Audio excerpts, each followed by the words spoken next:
Do you have healthy boundaries? Now, before we talk about boundaries, let's take a short quiz. So, pause this video, get a pen and paper, and answer these questions in yes or no. Do you often feel overwhelmed or burnt out? You say yes when you want to say no. You take on more than you can handle. You feel unappreciated or taken for granted. You feel guilty for prioritizing yourself. You struggle to have time for your own self. You over explain your decisions. Let people interrupt your plans. You feel resentful, but you don't express it. Or you secretly wish you could just vanish. Now, a few years back when I'd taken this quiz, I answered yes to most of these because I really needed to work on my boundaries. I was not in a great space. So, if you answered yes to some of these, most of these, or all of these, well, this is your sign. What are boundaries? Boundaries are like these invisible lines. It's like the blueprint of how you want to be treated. It helps you honor your needs, your want, and communicate to others how to behave with you. Now, we all have boundaries to some extent, right? But are they sufficient for our well being? That's another question. Now, some people might have very rigid boundaries. They will always keep people at a distance, they'll always be aloof, they'll always be detached. It often comes from a fear of getting too exposed, feeling like their weaknesses will get exposed if they get close to people. Some people might have very loose boundaries. They'll just let anybody and everybody trample over them. They'll always say yes. They'll bend over backwards. But where we really want to be is a space of healthy boundaries where we know what we want, what we need. Our opinion matters. We decide when we want to say yes, when we want to say no. We're in a place of control. Because when there's lack of boundaries, there's emotional and physical fatigue.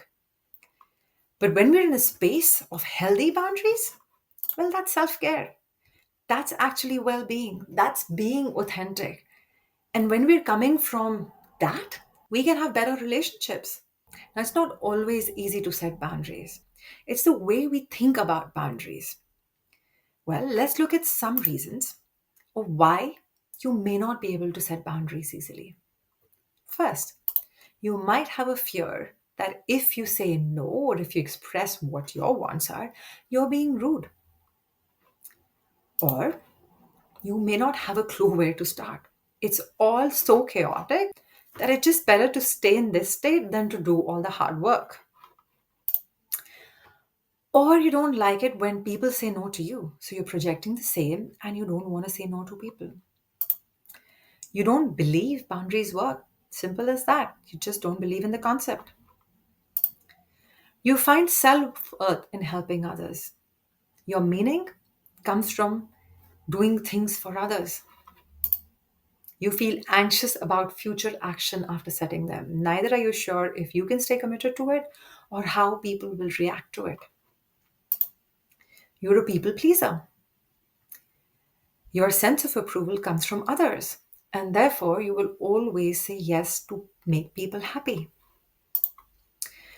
You feel that boundaries are not possible in some relationships, especially among loved ones. These are not true. These are just thoughts, these are beliefs that we have created in our mind. And they obviously have an origin. Now, I work with people to unravel these beliefs. Once you've done that, you can go past this and start building boundaries. Let's take an example. We all have one of those friends who will always ask for favors, and they'll be pushing their limits and they'll be pushing your buttons. So, the first thing is awareness that you actually need a boundary here. And then you take a small step. That small step could be as simple as that the next time the person calls and asks you for a favor and you're actually getting stretched, you simply ask that person if you can get back to them instead of just saying yes immediately. Because saying no might feel difficult. If this continues, you be consistent, pausing, taking a step back, actually analyzing if you are in a position to help this person or not help this person. It's all in communicating. If you communicate it in the right way, nobody minds it. So, by telling this person they'll get back to you, or actually explaining that, you know what, I'm really stressed right now, I'll have to give it a pass this time, but I'll be happy to do something for you next time. It's acceptable. And in all of this, it is so important that you practice self love. You do things that you enjoy because boundaries is all about self care and self love. And when you set boundaries, don't apologize for them because that is your well being. Now, I know this can be hard. So if you have more questions, please connect. Send me a question and I'll be happy to answer. I really hope that this has helped.